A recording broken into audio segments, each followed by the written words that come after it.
आज लोकसभा में जब अखिलेश जी बोल रहे थे तो बोलते बोलते उन्होंने उत्तर प्रदेश के बाई इलेक्शंस का जिक्र किया और उन्होंने कहा कि अध्यक्ष महोदय, मैं उनके शब्द उद्धृत कर रहा हूं अपनी स्मृति से, गलत हो तो मुकदमा मेरे ऊपर किया जाए। अशोक भाई, अखिलेश जी ने कहा कि अध्यक्ष महोदय, मैं on the floor of the house challenge करके कह रहा हूं, ऐसे उन्होंने कहा चैलेंज करके कह रहा हूं, इन बाई इलेक्शन वाली सीटों पर 2027 में अगर भाजपा एक भी सीट जीत जाए तो मैं, और फिर मैं के बाद वो पहुंच लिया और फिर दूसरी तरफ चले गए। क्या बात पूरी नहीं की? मुझे लगा था शायद वो ऐसी शपथ ले लेंगे कि तो फिर मैं राजनीति छोड़ दूंगा, नहीं, लेकिन वो तो मई तक रहे और फिर यू टर्न ले लिया, बोलो छोड़ो, हो गई बात। क्या? अच्छा, मेरी बड़ा क्यूरियोसिटी थी कि मैंने कहा अखिलेश जी आज गुस्से में है, लग रहा कोई बड़ा वचन ना ले लें, दे दें देश में, लेकिन फिर वो समझ गए कि ना ना मामला ज्यादा हो जाएगा, बोलो छोड़ो, जान दो, जितना ठीक है। उन्होंने कहा कि अध्यक्ष जी, मैं यहां हाउस में खड़े होकर कह रहा हूं, चुनौती दे रहा हूं, एक भी सीट जीत ले बाई इलेक्शन वाली भाजपा तो मैं, अब इसके बाद देखो हमारे जैसा सामान्य बुद्धि का आदमी तो ये समझेगा कि तो मैं इस्तीफा दे दूंगा, संन्यास ले लूंगी, इसी टाइप की बात समझेगा ना। ऐसा तो नहीं कि तो मैं के बाद आदमी क्या फिर मैं गजक खाऊंगा, ऐसा तो बोलेगा नहीं। मुझे लगा कि क्या हो गया, कई बार आदमी आक्रोश में होता है फिर, लेकिन अखिलेश जी ने संयम वाले नेता का परिचय दिया। वो जान गए कि रपटना है, इधर है, इधर ज़्यादा आगे जाना ठीक नहीं, इतना ही ठीक है, ज़्यादा आगे जाएंगे तो फिर वचन में बंध जाएंगे। मुझे लगता है कोई जीते कोई हारे, लेकिन भारत का चुनाव आयोग सरकारी बाबुओं के दंड विधान के अधीन नहीं होना चाहिए। सरकार क्या, सरकार पॉलिटिकल सिस्टम है भाई। जो लोग चुनाव से की प्रक्रिया से चुनकर आते हैं सदन में, चाहे राज्य में हो चाहे केंद्र में हो, वही लोग ने सरकार चलाते हैं। तो खिलाड़ी कह रहा है रेफरी को कि हम तुम्हारी हड्डी तोड़ देंगे खेल के बाद ना, ये कदाचार होगा, ये व्यभिचार होगा चुनाव की शुद्धता के साथ। चुनाव आयुक्तों को स्वतंत्र ही रहना चाहिए। और दूसरी बात, सेपरेशन ऑफ पावर्स, अधिकारों का पृथकीकरण संविधान का एक मूल अंग है, जिसमें है हमारे संविधान निर्माताओं ने बताया कि तीनों अंग कैसे काम करेंगे, विधायिका, कार्यपालिका और न्यायपालिका। उसमें कभी भारत के संविधान निर्माताओं ने, संविधान सभा ने यह प्रस्ताव नहीं किया कि कार्यपालिका की नियुक्तियों में, मेरी बात धैर्य से और अच्छे सुनिएगा, कार्यपालिका की नियुक्तियों में हाई कोर्ट या सुप्रीम कोर्ट के जजेस दखल देंगे या वो भी बैठेंगे उस मीटिंग में, कभी नहीं कहा, नेवर, वो उनका डोमेन ही नहीं। नियुक्ति हो जाए उसके बाद आप उस कोई मुकदमा आए तो आप उस पर सुन लीजिए मुकदमा, लेकिन आप करो मैं नियुक्ति में बैठूंगा, यह अधिकारों का टकराव है, ये ठीक नहीं। हमारा भारत का लोकतंत्र सेपरेशन ऑफ पावर पर ही टिका हुआ है। इस देश में सबसे ज्यादा शक्ति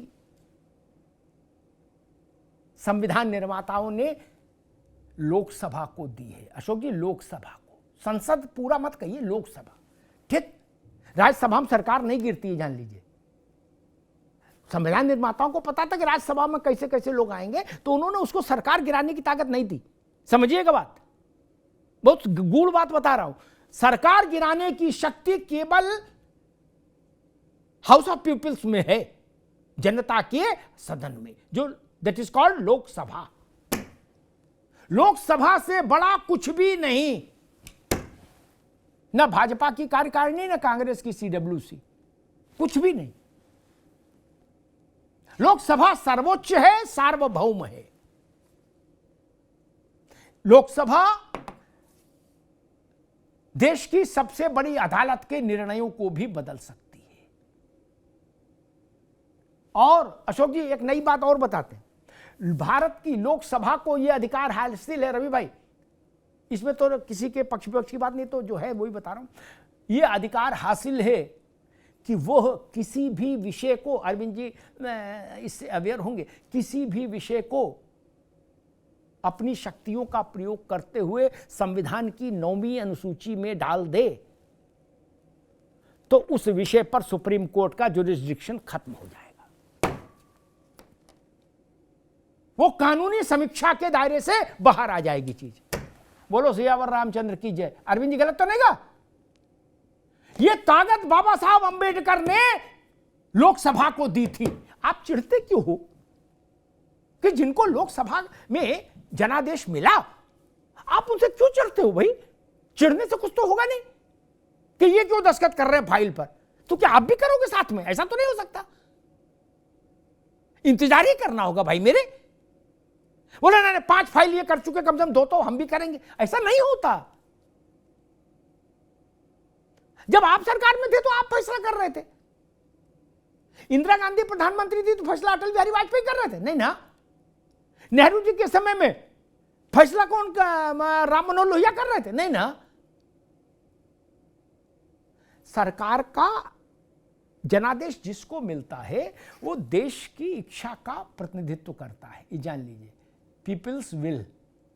और समग्रता में लोकसभा हम भारत के लोग, we the people of India, जो संविधान का पहला शब्द है कि हम भारत के लोग इस संविधान को आत्मार्पित करते हैं। कोई दूसरा हम पर इंपोज नहीं कर रहा, हम खुद आत्मार्पित कर रहे हैं रवि भाई। तो वो we the people of India है ना, वो लोकसभा है। और लोकसभा का भी जिस मूल तत्व क्या है, जनादेश। ठीक, ये देश के 150 करोड़ लोग दूध हैं, लोकसभा मक्खन है, उस दूध से निकला एक प्रक्रिया से, और सरकार उस मक्खन से निकला चीज है, मक्खन से भी और ज्यादा सघन रूप जनादेश का। ये स्वीकार करना होगा, अच्छा लगे तो भी अशोक जी, और खराब लगे तो भी।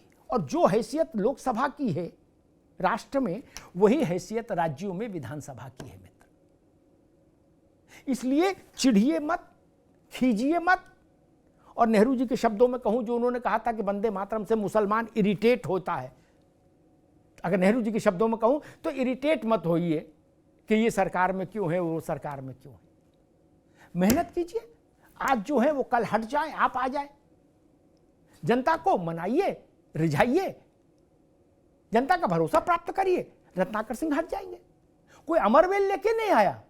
लेकिन राजनेताओं का ये दंभ अच्छा नहीं कि जब हम सरकार में आएंगे तो चुनाव आयुक्तों को मुर्गा बना देंगे। ये दंभ अच्छा नहीं, ये दंभ लोकतंत्र के लिए खतरे की घंटी है, ध्यान रखिएगा मेरी बात। धन्यवाद। कुछ तो सस्ता लो, सब बढ़िया लो, इसमें क्या खास बात है? थोड़े में ज्यादा स्वाद, यही तो है इसकी खास बात। ये है सीक्रेट रेसिपी MDH का जीरा सिर्फ जल जीरा मसाला।